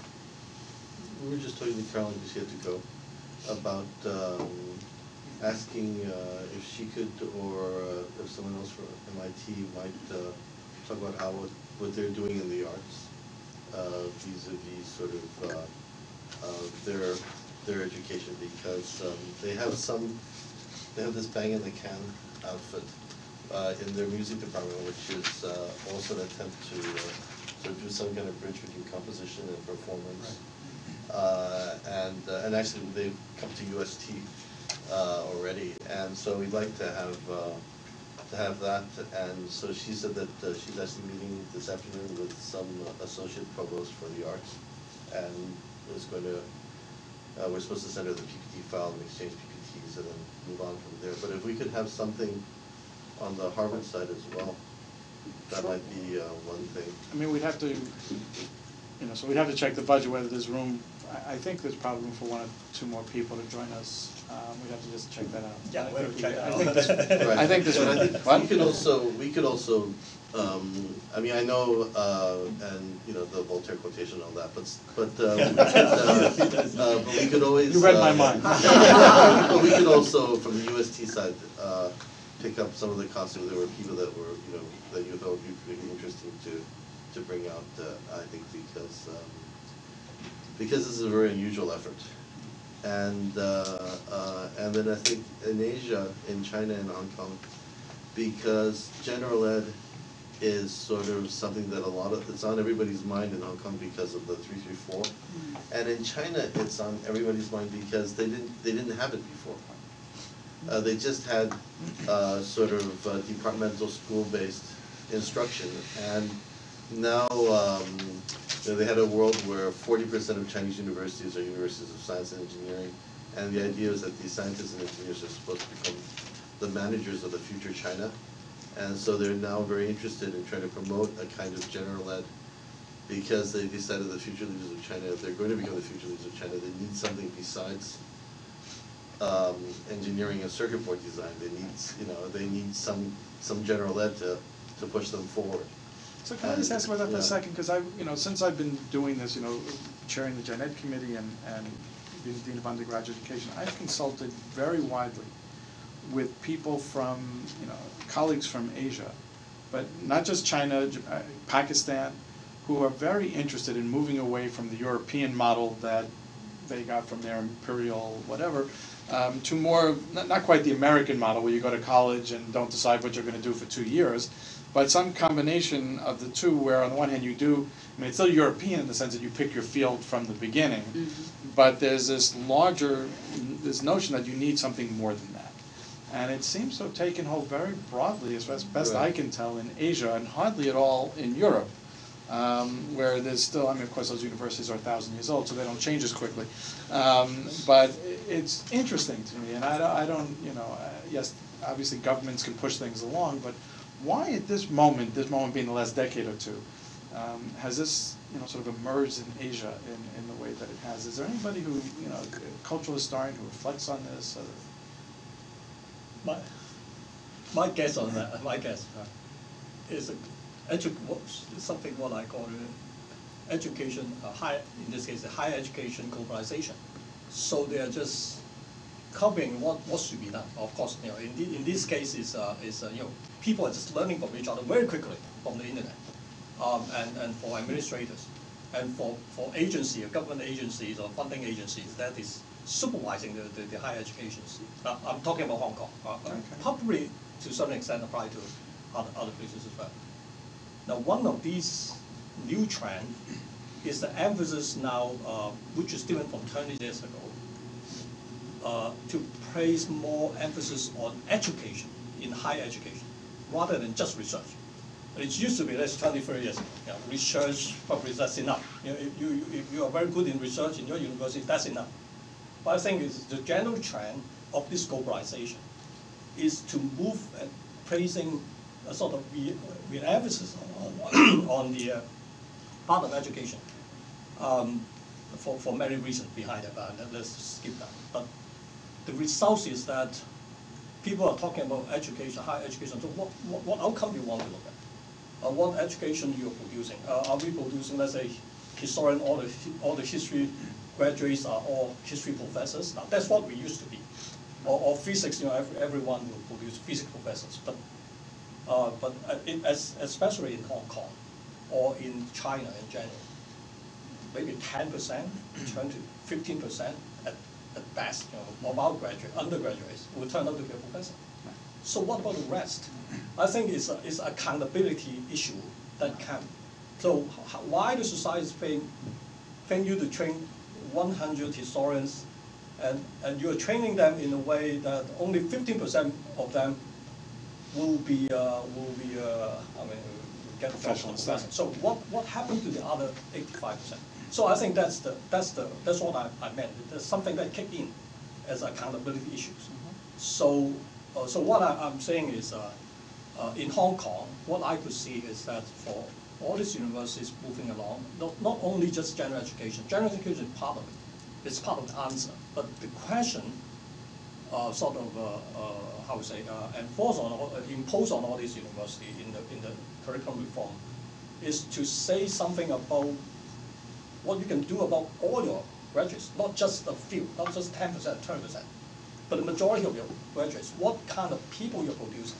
So it's not just the people who are specialists in certain knowledge, but other qualities like global mindedness, flexibility, ability to cope with different cultures, communication effectively in a global environment, and all these things. So that kind of educational results, educational outcomes, are now quickly becoming almost like copycats from each other. So in Hong Kong, all the universities, you look at the missions of all the universities quickly becoming very similar, because somehow this is what the expectation, and globalization, everybody is just doing it. Now, if that is the case, that means we have to produce university students not just knowledge or skills in some particular discipline, but also with many other qualities. How are we going to say that we are enhancing those qualities of the students? I think that's an issue, and usually, even chemistry. I know that, for example, in Chinese University, in order to answer the QA, the quality assurance, even the biochemistry department have to.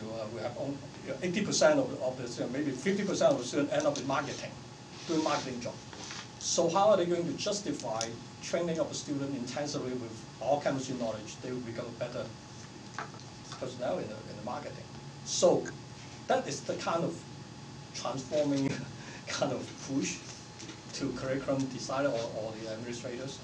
I think that in Hong Kong that's true, but of course in China the issue might be slightly different, but somehow you can see. When they look for model, they will look around. America is definitely the model they will first look at, because you develop general education much faster. I mean, in Hong Kong, people usually look at either East or West, right? So either they look to UK or the US. UK is not a model because they don't have general education. So US is the model. So usually they come here to look for models. I think that's I'm trying to address what you just mentioned. Thank you. So I know that both Peters, I don't want to speak for Peter Bowl because he's here, but Peter Dallison, is also at work and really thinking about the online dimensions of this and how to think about that, and sort of extending the reach of the humanities in ways that we haven't before, which obviously will take us into worlds of assessment that are very different from the ones we have at the moment. Whether they are extensible or translatable is something we're going to find out, because at this point we don't know. But Peter, will you have finished your first iteration by the time we reconvene? Yep. And James will have too, right? Yeah. So I think we ought to be talking together about It'll be this. very interesting to compare experiences. Yeah. And you're doing more contemporary China? So social scientific history kind of thing, Okay. And I don't know if Peter Gallison's will have finished by that point, but he'll be very enmeshed in it in any event, and certainly very interested in talking about it, I know, since since he couldn't be here. We could ask, I think our most popular class, at least in terms of the pre-enrollments, is this chemistry of cooking class that King showed. And so, and you have a very famous cooking class. But we could ask them to also make a presentation. I think one of the things is that also it's hard to remember that the first ranking appeared in 2002. It's become it's essentially almost just 10 years old. But all they can compare is these very few sort of research citation things. So I think in terms of there's tremendous interest in terms of this assessment, because there is this change from research to teaching, and I think there's this tremendous interest in how you do assessment of teaching, because so we've actually commissioned a faculty committee to fundamentally rethink how the university should assess teaching, because it used to be somebody sits in a class, they may be in their field, they may not be in their field, and they write up some paragraph, and then that's sort of the assessment. But are you doing also the same then, or? So we do it extensively in the sciences. An effort a few years ago to extend this beyond the sciences met with ferocious resistance, which I thought it was handled poorly politically, to tell you the truth. I mean, I think given that there is so much more of an emphasis on teaching, at least at promotion time, you know, that we must come up with better metrics for teaching in the humanities and everywhere else, beyond student evaluations, which is basically all we have. And you know, the literature on student evaluations is interesting, and some suggest that it's actually quite reliable. But the one thing we know, since it's been online since '05, is that our students spend an average of 1.5 minutes on evaluation. And, you know, while some might go on at great length, an average is an average, of course. Where there are 30-second ones who just fill in a couple of bubbles, or the virtual equivalent. You know, 1.5 minute evaluation, even if you multiply it out by the 100 students in the class, is not really something that should be taken all that seriously. But that's what we have. So we are struggling to think about this, and certainly peer engagement is, I think, where we're heading with this. Where indeed it would be, in fact, you know, people in the field, not people who don't know the first thing about it. I'm not going to go sit in on a physics class. That wouldn't be useful for anybody. Well, it might be interesting to see if they could actually teach me any physics. Maybe it would be a useful exercise at that. No, but to have faculty sitting is something that I think we're definitely heading toward, but not there yet, except mostly in the life sciences. They do it quite extensively there. Well, it'd also be very useful, I think, for Asian universities and Hong Kong ones. I was really floored yesterday by the amount of interdisciplinarity that you have in your general ed. Because I think because of your general ed structure, it makes it easier than in a lot of other universities. But in that sense, you're really pushing the envelope. And so to sort of have some discussion of the, you know, so you started off with the classic Columbia sort of Chicago Harper model versus your general ed, but actually that collapses a lot, because in between you have the standard general ed of the United States versus disciplinary. It may not be great books, but it's more disciplinary based, and then yours is really something very, very new. And to sort of discuss that and your experiences, I think would be very interesting, because interdisciplinary in humanities and social science in China doesn't really exist at some level in the Chinese academy yet. That's right. That's right. It exists in life sciences, maybe in other areas, but never, you know, they always, whenever you look at these Jiao Ta, Xueyuan, they're always in the sciences. They're never in humanities and social science. And you know, in my own field, in intellectual history, where it would seem natural to bring people from philosophy and history departments together, it's very difficult in China. Very difficult. Right. Doesn't really. In humanities, It's not so even in easy Hong Kong, here, it's because our Well, philosophers philosophy in particular, but Right, in 'cause our China, philosophers aren't in China, history of philosophy is very common in Right, philosophy right. departments. So it's Right. more We really have only possible. one or two in our philosophy department who are really interested in the history of philosophy. Right. They're practitioners of they're all- philosophy. They're They all are rational, practitioners, yeah. yes. They're doing it. Philosophers. They're makers. Yeah, That's right. yeah. So these are some of the possible themes That we that could come up, include. right? Interdisciplinarity and so on. And that's certainly something I can engage as Right. So if Jay can just go back a little bit about the music thing, if you can identify any colleagues who are likely to form some connection or partnership to take part in the project, and that's one possibility. He might be willing anyway, but I think the best person is someone who's retiring at the end of this year, so he might be willing all the same, and that's Bob Levin. I imagine you've heard of him. You know, who would be fabulous for this if he'd be willing, but he's retiring, so I don't know if we can entice him. Yeah, just see how he reacts, and and the online thing that we have to look at, and also the interdiscipline, how this might be a different sort of framework to provide this education. So I think that's. Do you think Tom would want to do this?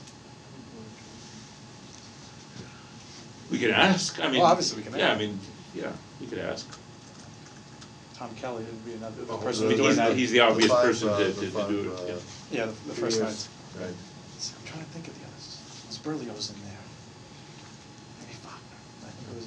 Wagner, I think, You is have in to that. have Yeah, Wagner's in there. So it's Berlioz, Wagner. Messiah. What? Hand's Messiah. Yes, What? right. Hand's Messiah. Yeah, yeah. Okay. Oh, how could I? Yeah.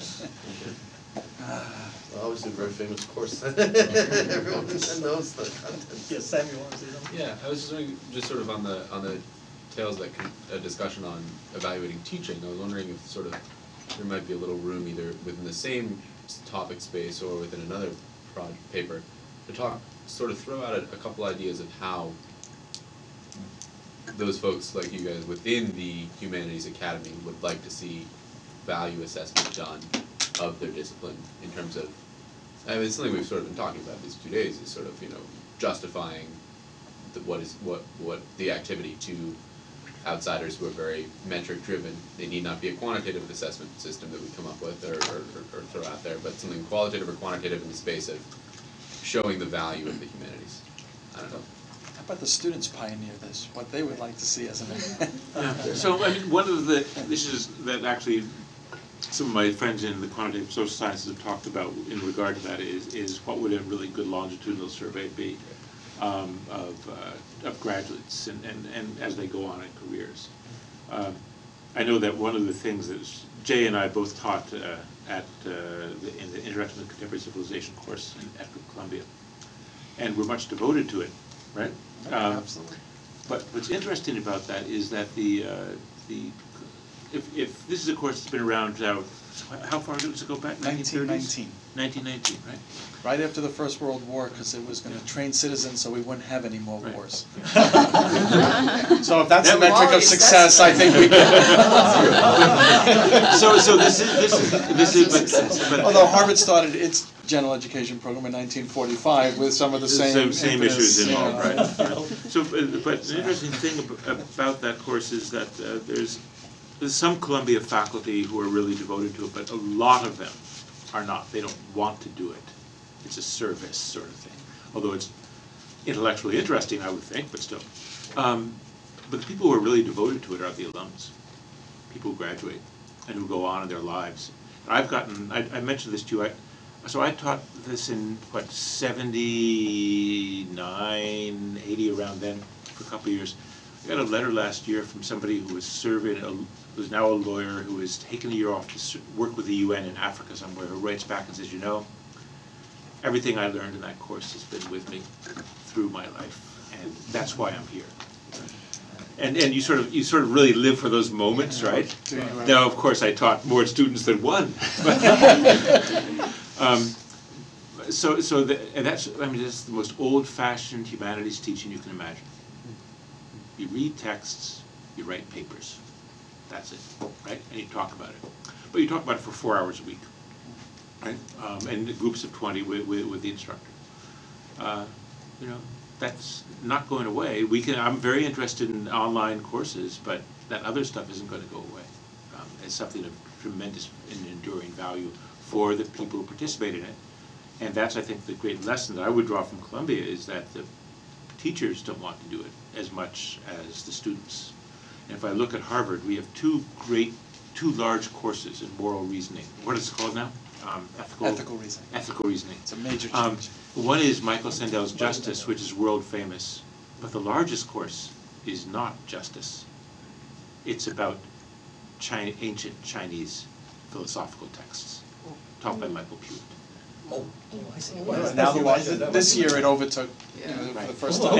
And in contrast to Michael's course, which is meant to work through some of the major things in Western thought, but also to lead students to a conclusion about the value of a communitarian approach.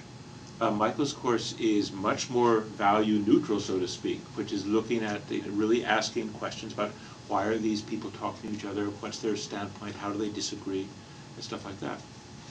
But what the lesson there is that for students, for people who are 18, 20 years old, the chance to talk about big ideas and to see them, and this is what you can do with early text, right? When people are first, in our human history, are first figuring out big ideas, you can encounter them and confront them in all of their sort of unrefined, unnuanced glory. And that's something that stays with students for a long time too. So, and that's not going to go away. I think that the fact that 18 to 20-year-olds are curious when they go to college, right? Is something that's there. But the other thing, so I taught a course for the first time in empirical and mathematical reasoning, and and James is there very straight faced, but he knows full well that empirical mathematical reasoning would not be my forte. But I co-taught it with somebody who was good at it. And so we had these assignments. It was based around GIS, Geographic Information Systems and Cartography. We had these assignments, one on redistricting and using various kinds of spatial and statistical analysis, and then visual representation, cartography. But the assignment that students were most interested in, spent the most time on, was one where we gave them for a week a GIS reader that recorded where they were every 15 minutes. And they took all this data and had to do a big map and analysis, and also discuss issues of privacy that tracked all their movement for a week, right?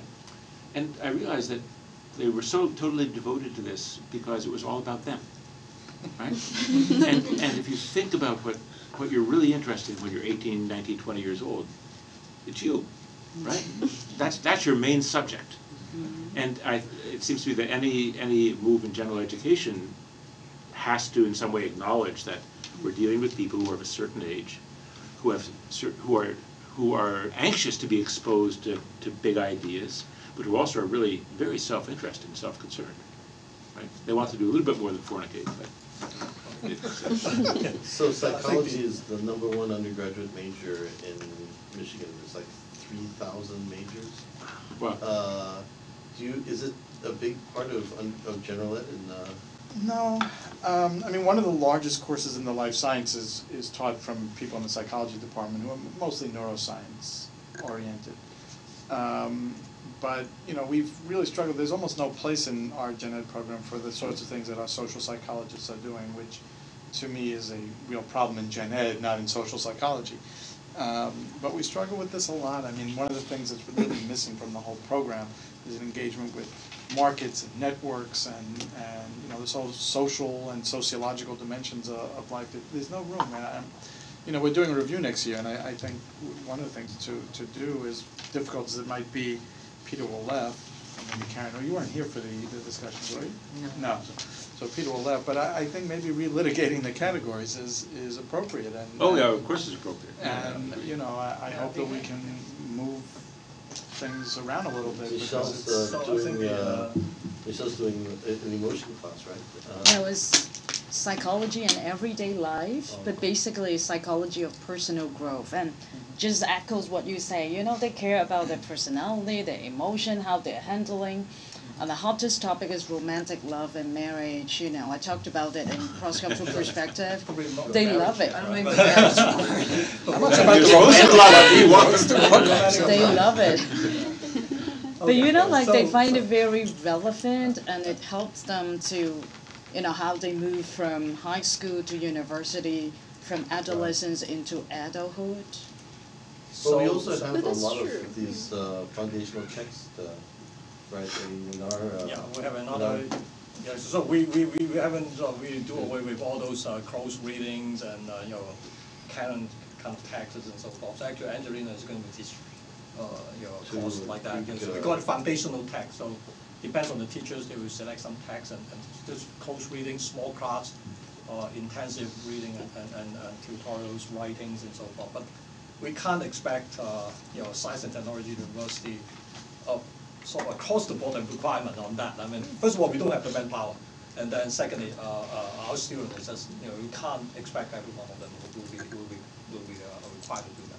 So, but then maybe we can somehow. I mean, there's one more thing that we just talk about is somewhat like this from the student's perspective, how we are connecting with the student, and also how the student can be engaged and more actively in a two-way active learning thing. And so I think that's another theme that we can add on. So now these will be the themes that we might use to organize our either workshops or the forums in Shanghai. Just before we close, I think the time is sort of running out a little bit, and then just want to quickly run a little bit of the timeline. Now, what put down on page 2 here is a timeline of what you might contribute. So if tentatively you have some sort of title, you can change it, all the time. But then at least you'll get some basic ideas of what you're trying to say. And then now, of course, the drafts. Hopefully, we can circulate among the members in October, November, so that before you come with. But these are very tentative.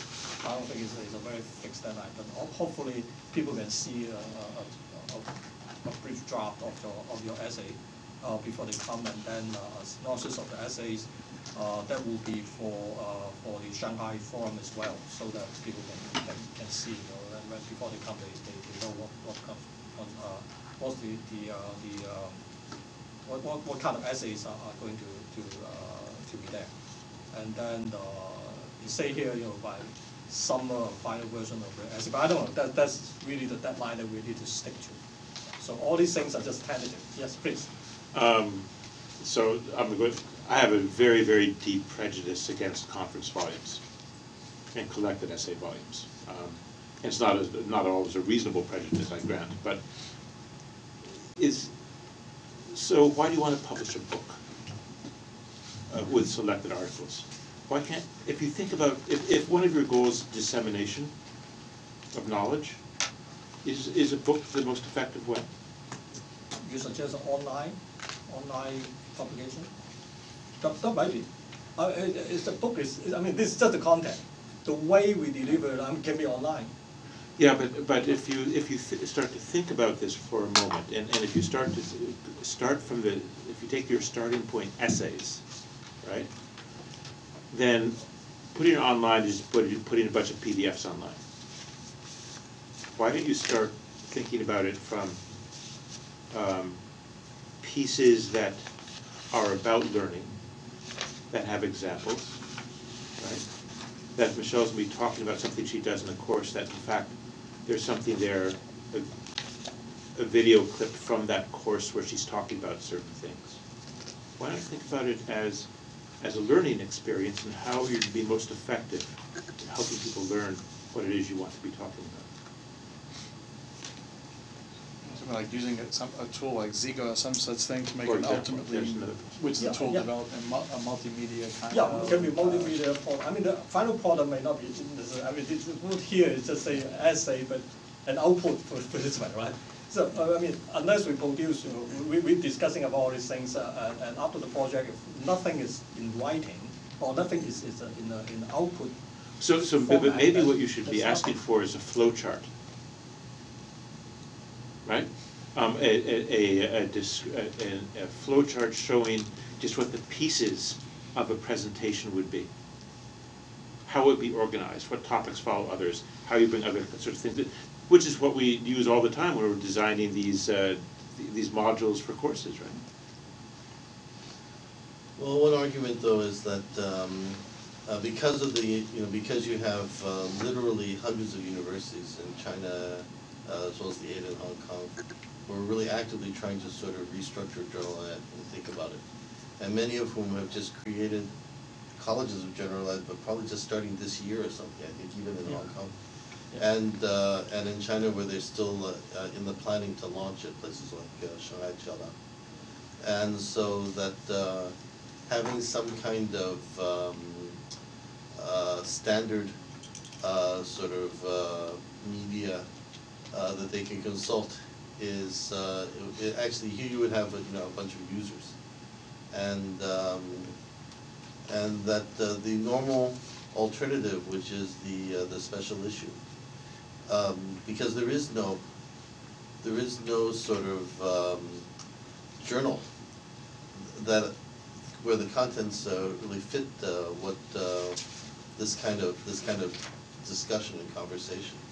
That in that sense, I think one of the things is that it'd probably be pretty straightforward to get Chinese U or Hong Kong U press if they were to take the publication of. One of the hard things for conference volumes usually in the States is just finding. Will everything be translated into Chinese?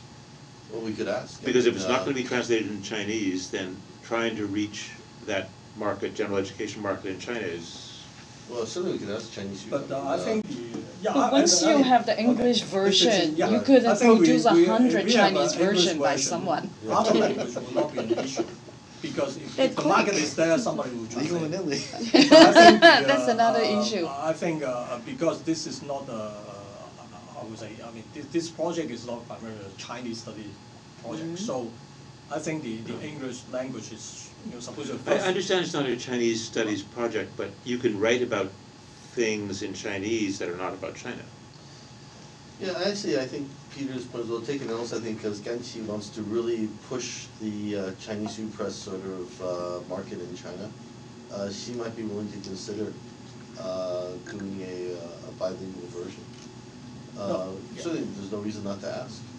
Well, I mean, definitely, I think I mean, when we have a product, basically first in English, right? And then we find a way to make it a Chinese version. I don't think it's a big problem for that. And then we just talk to publisher. If Chinese university is not interested, I'm sure I can find somebody, find some other publishers to publish it. I don't think the publication is an issue.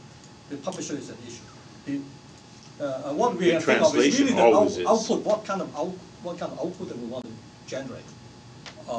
Can be is it the book form? Book form is more limited. You can't use a lot of multimedia thing into a book form. Multimedia thing, if you want to translate it in another language, it's more complicated, right? Unless you maybe put a subtitle or whatever. I don't know. But I mean, all depends on what kind of output we want to generate. Well, why don't we think about it a little bit more? As Peter goes along, I think he'll have a better sense of what his, what his course will look like. And is there a module that would make sense to really illustrate? Yeah, we're planning. We're planning to. We're actually working and involved in finding donors to offer our online courses in many languages, right, from the start, as early as possible. Right, because you're probably going to do a Chinese language version. We'll do a Chinese language version, right. but I'd like to do an Arabic version, a Spanish version. Yeah, I think we can start off thinking about this output as a multi-language. I don't know if there's a market in Japan or in Korea. I mean, I don't know. So, but it's definitely possible that we can think of that.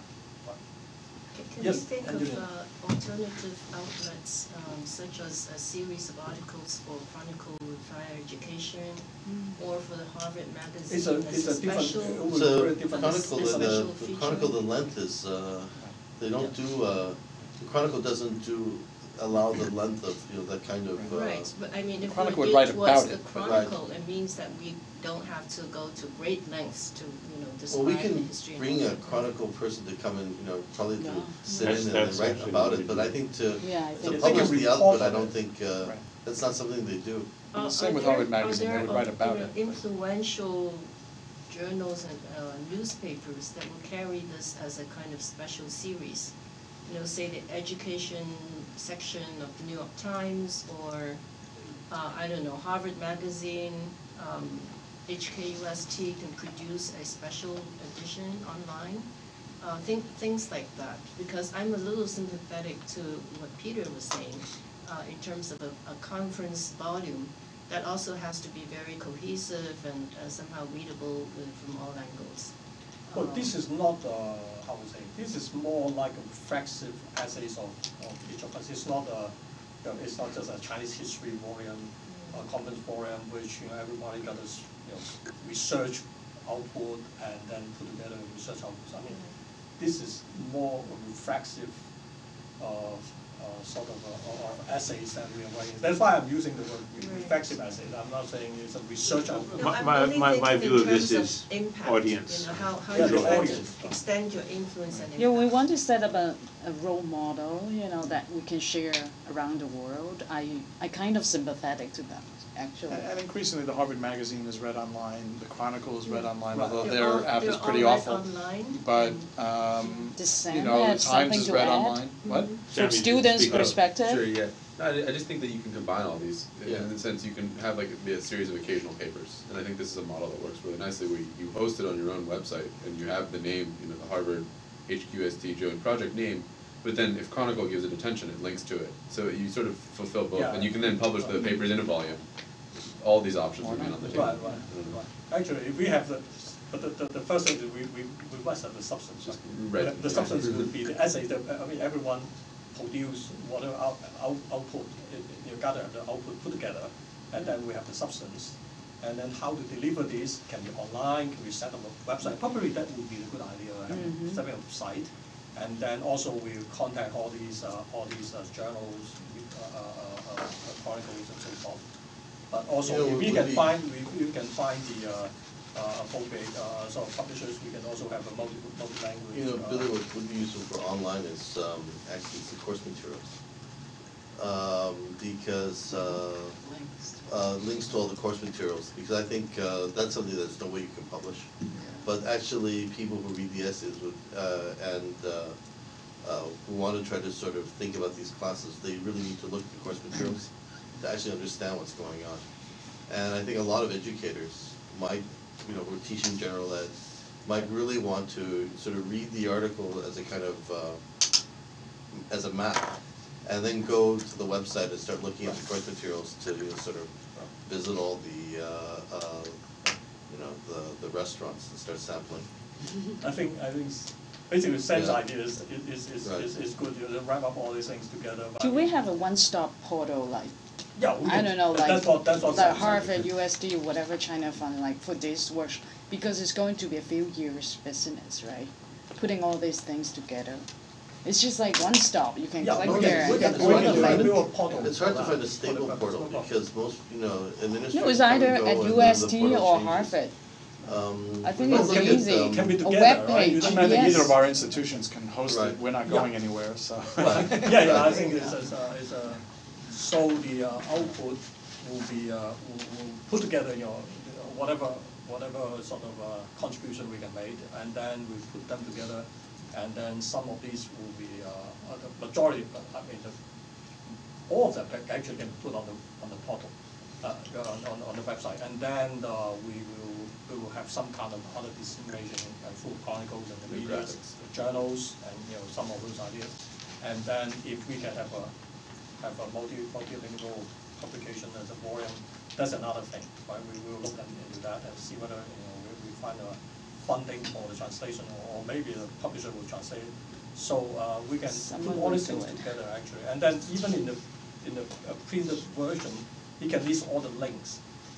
But on the portal, of course, we can further link to course contents and something. But then when you print out as a book form, we can still, you know, list out all these links, and then you know, the educators want to go further into details, they can still go to those places.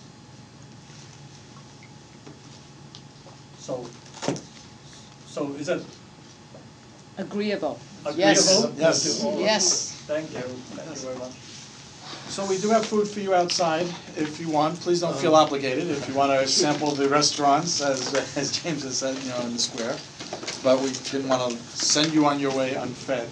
I want to really, you know, just sort of, on behalf of my U.S. colleagues, really thank Harvard and the Dean's office and the participants, because it's incredibly kind of you to devote so much time to this. It's incredibly kind of you to come all the way from Exactly. Next time You will have your turn. 20 hours. But that's fun. Thank you very much. It has been very stimulating. Yeah. Yes. You're welcome, and thank you. I mean, the same. So, again, please feel free to partake if you choose to. As I said, we assume it won't go to waste because we'll find alternative takers if you don't want it.